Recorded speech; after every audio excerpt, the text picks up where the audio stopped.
Ouverture hier à Ouagadougou du procès Thomas Sankara et ses 12 compagnons. Sur 14 personnes accusées, 12 ont répondu présents à l'appel. Un procès historique finalement suspendu et renvoyé au 25 octobre prochain. Restez avec nous pour les détails de ce procès. D'autre part, hier a été célébrée la journée internationale de la jeune fille. Au Burkina Faso, les questions de mariage précoce et le processus de révision du Code des personnes et de la famille étaient à l'ordre du jour de cette journée avec une rencontre organisée par l'ONG Save the Children. Bonjour et merci de rester avec nous pour le développement de ces informations. Débutons ce journal avec une passation de charge ce matin à la place de la nation de Ouagadougou. Le nouveau chef d'état-major général des armées au Burkina, le général Gilbert Ouedraogo, a officiellement pris les commandes de l'armée aujourd'hui même 12 octobre. Il remplace ainsi Moïse Minungu. Cette prise de fonction s'est effectuée sous la présidence du chef de l'état burkinabé, Roch-Marc Christian Kaboré, le chef suprême des armées. Rappelons que le général Gilbert Ouedraogo a été nommé dans ses nouvelles fonctions le 6 octobre dernier par un décret présidentiel. Serge Kaboré pour le compte-rendu. Le terrorisme dans sa globalité a plongé notre pays dans une guerre dite asymétrique depuis 2015. Il s'agit d'une guerre irrégulière, une guerre non conventionnelle à laquelle les forces armées nationales n'étaient pas suffisamment préparées. Elles apprennent donc dans la douleur à faire face à cette situation inédite qui commande qu'elles s'adaptent constamment. Dans cette dynamique, il nous faut peaufiner et accélérer la mutation des forces armées nationales en les réorganisant au double plan structurel et territorial pour les rendre plus réactives, opérationnelles et efficientes. C'est la vision qui m'anime en ce jour mémorable où je prends les rênes des forces armées nationales, convaincu que la réorganisation est l'une des conditions impératives de succès dans la lutte contre le terrorisme. L'idée d'une réorganisation dans une institution inquiète toujours au regard de l'enjeu de positionnement qu'elle implique. Officiers, sous-officiers, gendarmes, aviateurs et militaires du rang des forces armées nationales, je vous rassure d'emblée que vous serez les principaux bénéficiaires de cette réorganisation. Elle vous offrira un outil performant et adapté à la lutte contre le terrorisme et plus d'alternatives. Le général Ouedraogo était donc au micro de Serge Kaboré. Le procès Thomas Sankara est à la une de l'actualité de ce journal. Ouvert hier au tribunal militaire de Ouagadougou, ce premier jour de procès du père de la révolution burkinabé de ses 12 compagnons a été consacré aux questions de forme. Après quelques entraves, le tribunal a pu se constituer avec la désignation des juges assesseurs militaires. 12 accusés sur 14 ont répondu à l'appel et l'audience qui a débuté à 9h a été suspendue aux environs de 15 heures à la demande des avocats de la défense. Abdoulaye Niye vous donne des précisions. Compte tenu de la présence d'un général de brigade sur le banc des accusés, en l'occurrence le général Gilbert Diendéré, il fallait en principe des juges assesseurs de grade supérieur ou de même grade pour siéger aux côtés des juges professionnels. Cependant, les officiers supérieurs dans la salle qui ont été proposés ont décliné l'offre, l'un évoquant des raisons de santé et l'autre des liens d'amitié forts avec certains accusés. Le tribunal décide donc de passer outre le principe de la hiérarchie dans la désignation des juges assesseurs avec l'avis du parquet militaire. Le tribunal chargé de juger l'affaire Thomas Sankara et 12 de ses compagnons est donc composé, en plus des juges professionnels, de 2 colonels-majors et d'un colonel. 3 suppléants ont également été désignés, dont 2 commandants et 1 capitaine. À la reprise après une suspension, 2 accusés manquent à l'appel. Il s'agit du président Blaise Compaoré et Hyacinthe Kafando. Le président du tribunal, Urbain Meda, prend donc une ordonnance demandant à ces derniers de se présenter devant le tribunal dans les 10 prochains jours. L'absence de ces 2 accusés n'empêche pas la tenue du procès, mais des avocats de la défense demandent un renvoi pour mieux prendre connaissance du dossier. La partie civile ne s'y oppose pas. Elle demande en plus l'enregistrement du procès au regard de son historicité. Après des échanges, le tribunal décide de la suspension de l'audience qui doit reprendre le lundi 25 octobre prochain. La requête pour l'enregistrement est rejetée en application de l'article 43 du Code de justice militaire. Malgré l'absence de deux des principaux accusés, à savoir Blaise Compaoré, exilé en Côte d'Ivoire, et le sieur Yacine Kafando, ce procès reste tout de même historique pour Mariam Sankara, la veuve du président Thomas Sankara. Toutefois, la requête de certains avocats, dont ceux de la partie civile, qui est la médiatisation de ce procès, a été rejetée par la Chambre. Le procès a été renvoyé au 25 octobre prochain pour permettre à deux des avocats de la défense au commis d'office de prendre connaissance des dossiers estimés à plus de 20 000 pages. Michael Toukré. Blaise Compaoré, principal accusé, et Yacine Kafando, supposé être à la tête du commando du 15 octobre, sont les grands absents à l'ouverture du procès de l'assassinat de Thomas Sankara. Mais les 12 autres mis en cause, dont le général Gilbert Diendéré, sont dans le box des accusés. Juste à côté, Mariam Sankara, la veuve du capitaine, espère que ce procès sera celui de la vérité, 34 ans après l'assassinat du père de la Révolution. Et là, en tout cas, en attendant que la vérité que nous avons toujours recherchée, que cette vérité soit connue. Et comme je dis, c'est important pour toutes les familles des victimes. Toutes les familles des victimes attendent ce moment et les Burkinabés aussi. Ils étaient des amis. Blaise Compaoré, la maison était comme chez lui. C'était la même chose que chez les parents de Thomas. Il y allait comme il venait. Bon, c'était vraiment comme quelqu'un de la famille. Aujourd'hui, c'est le jour de la vérité. Comme tout le monde, tous les Burkinabés, nous attendons cette vérité. Donc c'est ça qui commence, c'est ce jour qui commence aujourd'hui. Les péripéties de l'ouverture du procès donnent lieu à plusieurs suspensions. Des requêtes des avocats aussi bien de la défense que de la partie civile de voir diffuser ce procès dit historique seront rejetées par la Chambre. Une satisfaction pour l'avocat des colonels-majors à la retraite, Amadou Kafando et Jean-Pierre Palme. Pour la partie civile représentée par Maître Prosper Farama, c'est une véritable déception de ne pas voir diffuser ce procès. Je n'ai pas refusé, j'ai demandé à ce que la loi soit appliquée. La loi dit qu'on n'enregistre pas les procès, que je ne vais pas m'allier à une violation de la loi. Et si ça avait été le cas, on ne parlerait pas. Et le dossier Sankara aurait été bloqué par la faute de qui? La loi dit qu'on n'enregistre pas, on ne diffuse pas. Et on vient demander de déroger à la loi parce que c'est un dossier emblématique. Non, écoutez, respectons notre justice. Pour un intérêt d'archivage, pour l'histoire, la grande histoire du Burkina, nous pensions qu'on aurait pu, on aurait même peut-être dû enregistrer ce procès pour qu'il serve aux générations futures. Mais malheureusement, le tribunal en a décidé autrement. Écoutez, nous en prenons acte. Nous sommes là uniquement pour la vérité et la justice.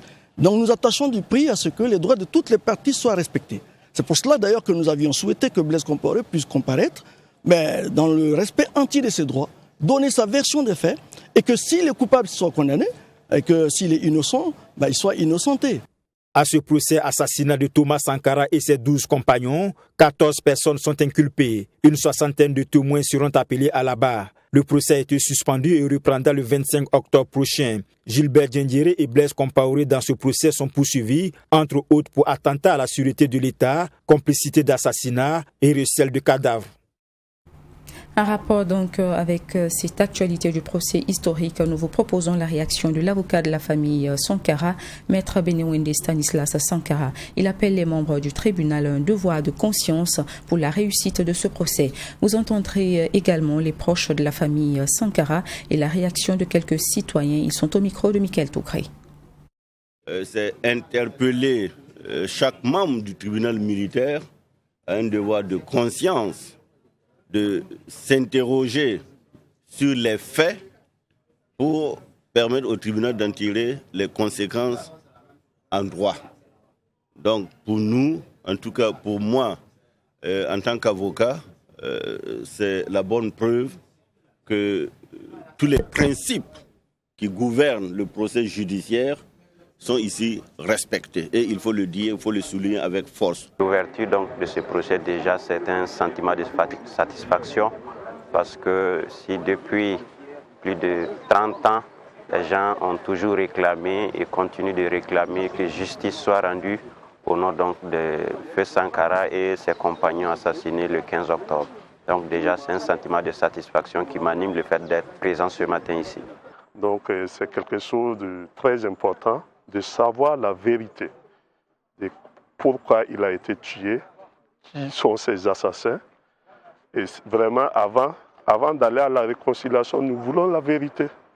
Il faut d'abord une vérité, la justice et après la réconciliation.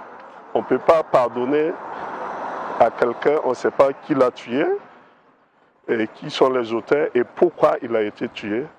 Donc c'est notre devoir de venir à ce procès-là pour connaître la vérité. Aujourd'hui, c'est le jugement du drame du 15 octobre 1987.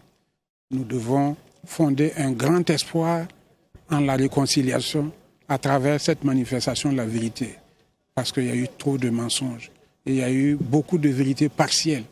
Mais je crois que cette vérité-là, aujourd'hui, même si elle est partielle, par le fait qu'il y en a qui refusent de venir comparaître, cette vérité sera complétée par le temps et permettra aux gens de mieux vivre ensemble. Au-delà du procès historique qui a marqué la journée d'hier, la journée internationale de la jeune fille a été commémorée ce 11 octobre. Une journée dédiée à la reconnaissance des droits des filles et des obstacles particuliers auxquels elles peuvent être confrontées dans le monde. Au Burkina Faso, l'ONG Save the Children a initié un cadre d'échange entre jeunes filles et décideurs pour commémorer cette journée. Les discussions portaient entre autres sur les questions de mariage précoce ainsi que sur le processus de révision du Code des personnes et de la famille. Sanata Serré. J'ai été donnée en mariage quand j'avais 12 ans. Et je suis là à ce dialogue. Tout comme Edith Ouedraogo, elles sont nombreuses ces jeunes filles victimes de mariage précoce. Il est ressorti que le Burkina Faso fait partie des 10 pays africains affectés par ce phénomène, avec 52% de femmes mariées avant l'âge de 18 ans et 10% de femmes mariées avant l'âge de 15 ans. C'est pourquoi l'ONG Save the Children a, à l'occasion de cette journée commémorative de la fille, initié ce cadre de dialogue entre jeunes filles et décideurs. Était au cœur des échanges de cette rencontre la problématique du mariage d'enfants et le processus de relecture du Code des personnes et de la famille CPF qui fixe l'âge au mariage à 18 ans. Un enfant victime de mariage est un enfant potentiellement exposé à des violences et abus sexuels de la part du conjoint. Un enfant victime de mariage est un enfant qui encourt des risques pour sa santé, liés notamment aux grossesses précoces, considérées comme une des premières causes de mortalité chez les adolescents de 15 à 19 ans. Un enfant victime de mariage est généralement contraint d'abandonner l'école. D'ailleurs, les tâches domestiques et l'éducation des enfants ne leur laissent pas le temps d'y penser. C'est pourquoi il est vraiment important et urgent d'investir dans le combat pour la fin du mariage d'enfants dans le monde, particulièrement au Burkina Faso. Cette rencontre a permis à ces jeunes d'avoir des échanges directs avec les décideurs, dont la ministre en charge de la justice. Un face-à-face qui leur a permis de soumettre leurs préoccupations, tout en émettant des souhaits. Celui de voir le nouveau code adopté d'ici la fin de l'année 2021. Des doléances qui, séances tenantes, ont eu des réponses favorables de la part de la ministre Victoria Ouedraogo. Après les débats, je peux vous rassurer que l'âge de 18 ans ne pose plus de problème en tant que tel au niveau du Conseil des ministres parce que nous sommes d'avis que le Burkina Faso, qui a ratifié des conventions internationales, doit respecter ces conventions. C'est possible qu'avant la fin de l'année, on réintroduit le document au niveau du Conseil des ministres, mais ce n'est pas évident que cette loi puisse être adoptée au cours de cette année parce que l'Assemblée nationale aussi a un programme qu'elle se doit de respecter et ce n'est pas évident que ce document soit prêt pour être introduit à cette dernière session donc, de l'année. Ils ont été une cinquantaine de jeunes à prendre part à cette rencontre de dialogue initiée par Save the Children. Une rencontre qui a connu la participation de l'épouse du chef de l'État, Sika Kaboré, la directrice générale de Save the Children au niveau mondial et la coalition nationale contre le mariage d'enfants au Burkina Faso, Konameba. Clôture ce samedi des activités du Forum national des jeunes, édition 2021 à Kaya dans la cité du Cavalier Rouge. Débuté le 7 octobre dernier, les travaux autour de la question de la réconciliation nationale ont pris fin ce 9 octobre. Les jeunes venus des différentes régions du Burkina et de la diaspora ont mené des réflexions suivies de recommandations à l'endroit du gouvernement burkinabé. Ce forum des jeunes a été marqué par le face-à-face entre le président du Faso et la jeunesse. Retour sur la cérémonie de clôture avec Fatimata Nikema.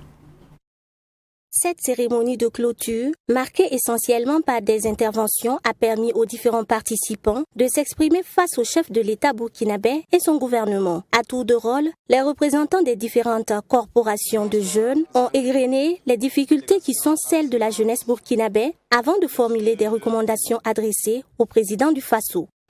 Nous demandons au moins 10% des budgets de toutes les collectivités au Burkina Faso, c'est-à-dire les communes et les conseils régionaux, pour financer les projets et les initiatives des jeunes d'ici 2023.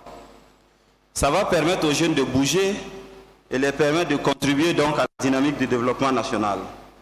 Excellence, nous voulons donc la reconnaissance des titres de diplôme professionnels tels que le CQP, le BTP et le BTS dans la convention collective avec le secteur privé et le recrutement de l'État d'ici 2022. En plus de ces recommandations d'ordre économique et professionnel, les participants ont formulé d'autres recommandations en lien avec le thème de cette édition du Forum national des jeunes axé sur la réconciliation. Des recommandations qui ont suscité l'intervention du président du Faso. C'est les hommes qui créent les difficultés pour la réconciliation. Sur la réconciliation, quelle que soit la voie, s'il n'y a pas une disposition intérieure d'esprit et de cœur pour véritablement y aller, quelle que soit la forme, ça ne réussira pas. Ça ne réussira pas. Et nous avons cette volonté de faire aboutir cette réconciliation avec un vrai pardon qui permette à chacun de vivre librement et tranquillement au Burkina Faso et qui vous permette, vous, la jeunesse, de ne pas porter des sacs que nous on a portés, vous laissez. Vous devez débarrasser et regarder de l'avenir. C'est un face-à-face avec le président du Faso qui a permis également aux jeunes de prendre des résolutions. Ces derniers se sont engagés résolument à soutenir les actions de développement du gouvernement et promettent de s'investir dans la mise en œuvre des recommandations issues de ce forum. C'était donc un reportage de Fatimata Nikema avec la voix d'Alice Ouetraogo à Koudougou dans la cité du Cavalier Rouge. Poursuivons donc ce journal. À Ouagadougou, le Conseil d'information et de suivi des actions du gouvernement était hier face à la presse. 3 sujets étaient à l'ordre du jour, notamment le sommet France-Afrique, la situation sécuritaire dans le Sahel et la gouvernance actuelle au Burkina Faso. Les détails de cette conférence de presse du CISAG avec Yassine Sawadgo. Selon le Conseil d'information et de suivi des actions du gouvernement, le Burkina Faso vit des moments difficiles et il en appelle à des réformes urgentes au niveau sécuritaire, mais également sur le plan économique et social, afin de minimiser l'impact de la crise actuelle que vivent les Burkinabés. Après sa réélection en 2020, le président Kaboré a fait la promesse d'apporter des correctifs en profondeur afin de créer les conditions d'un déclic salvateur. Par conséquent, il devrait en tenir compte au niveau des choix opérés dans la mise en œuvre de son programme de gouvernance et ne pas donner cette impression d'un capitaine déboussolé dont le navire serait submergé par les vagues hostiles au point de prendre l'eau de toutes parts. Le temps presse et il faut agir dès à présent. Face à cela, nous estimons que le changement des personnes doit aussi et surtout s'appuyer sur une réorganisation stratégique en profondeur. Même si les changements opérés par le chef de l'État au niveau de la chaîne de commandement sont venus tard selon le président du CISAG, il se réjouit néanmoins de ce réaménagement qui va sans nul doute apporter des résultats positifs sur le terrain. Il y a eu des nominations. Ces nominations, pour nous-mêmes, sont venues un peu tard parce qu'on s'attendait à ce qu'il y ait ces nominations aient lieu depuis bien longtemps, que les 16 soldats étaient tombés.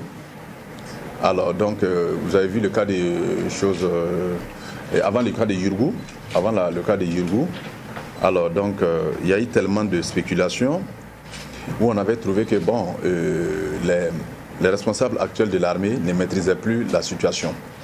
Alors donc,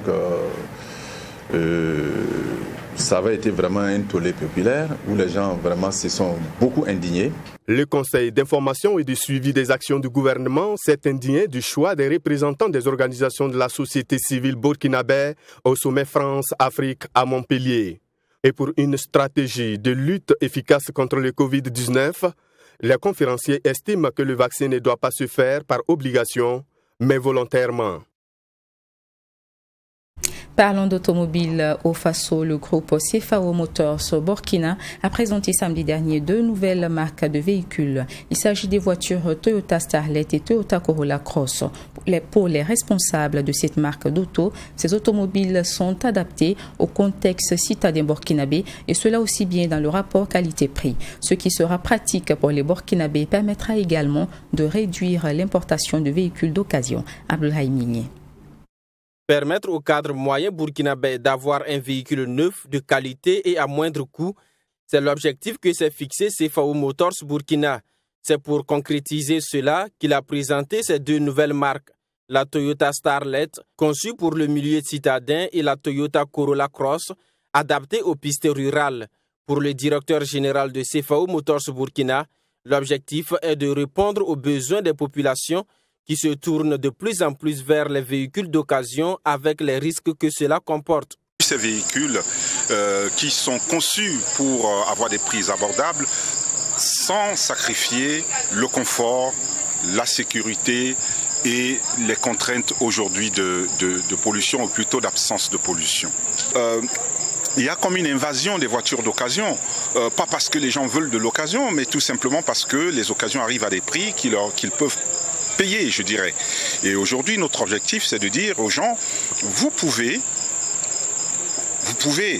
à des prix pas très différents de ce que vous mettez pour acheter des voitures d'occasion qui ont 6, 10, 15, 20 ans, accéder à un véhicule neuf que vous paierez tranquillement. Et dans le cadre de ce projet, le directeur général de CFAO Motors Burkina a dévoilé les différentes mesures prises pour accompagner les clients. Nous avons donc également amorcé pour accompagner l'innovation des échanges avec nos partenaires banquiers, avec pour objectif de mettre en place des crédits, des conditions d'accès au crédit bien étudiées, adaptables tant aux particuliers qu'aux entreprises qui voudraient, pour leur parc de fonctionnement, ou éventuellement dans le cadre des car-plans, permettre à leurs collaborateurs d'accéder à des véhicules.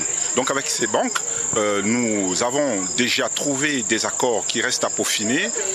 Le directeur général a profité de l'occasion pour inviter les populations à faire confiance aux produits de CFAO Motors qui, selon lui, sont également adaptés aux réalités du Burkina Faso. Du cinéma dans ce journal, à quelques jours de la 27e édition du Festival panafricain du cinéma et de la télévision de Ouagadougou, CM Film Production a présenté ce vendredi l'avant-première du film Massoud, qui est un long métrage d'Emmanuel Rotoubam Mbaïdé, un réalisateur tchadien vivant au Burkina Faso. Dans ce film, il est question du terrorisme qui mine le Sahel de nos jours. Découverte de cette œuvre cinématographique d'1h40 avec Ami Valiant et Cynthia Pascal-Hilaire.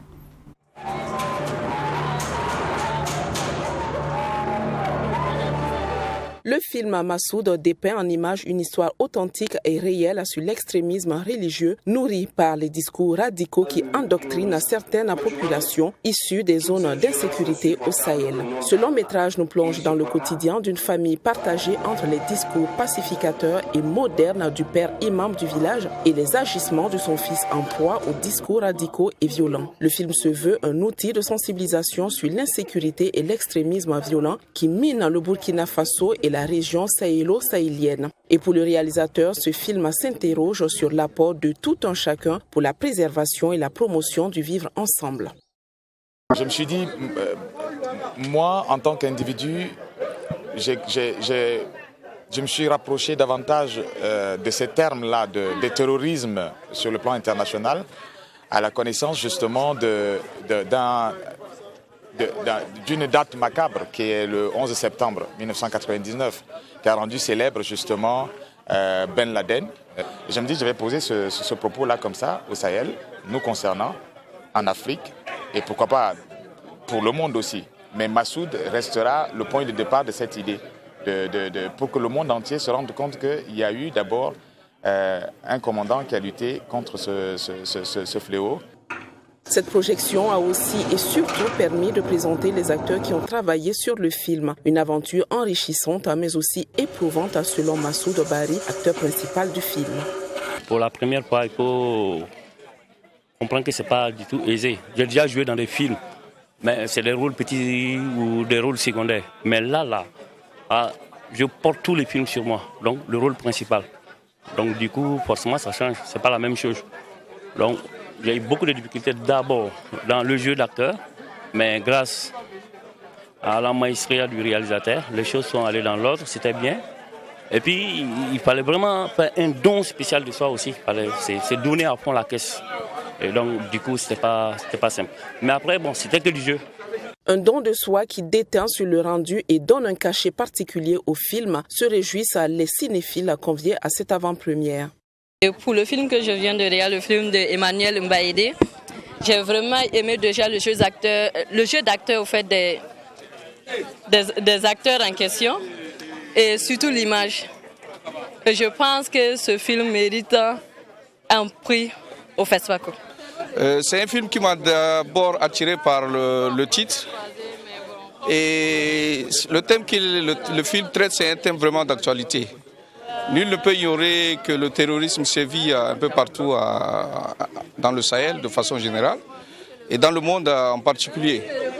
Et donc le film était tellement émouvant et j'ai suivi vraiment avec une très bonne attention.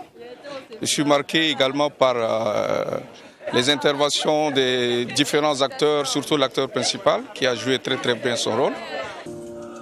Le film Massoud du réalisateur Emmanuel Rotouba Mamaïdé sera en compétition officielle lors de la 27e édition du Festival panafricain du cinéma et de la télévision de Ouagadougou FESPACO. Le film, faut-il le rappeler, a connu la participation de grands noms du 7e art burkinabé. On peut citer entre autres Youssouf Diaoro, Ibrahima Traoré et Delphine Ouattara.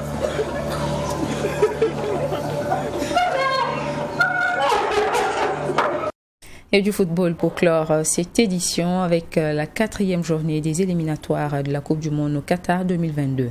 Les étalons du Burkina se sont démarqués hier une fois de plus face aux requins de Djibouti sur le score de 2-0. Après cette rencontre, le Burkina Faso est en tête du groupe A avec 10 points en attendant la rencontre Niger-Algérie prévue aujourd'hui même à 16h GMT.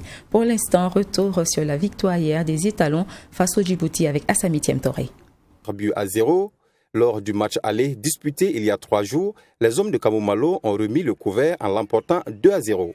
Dans cette partie où les 3 points semblaient non négligeables, les étalons traînent les pieds au moment de la mise en bouche. Mohamed Konaté préfère attendre les photographes et voit sa frappe captée par le dernier rempart des requins dès la première minute.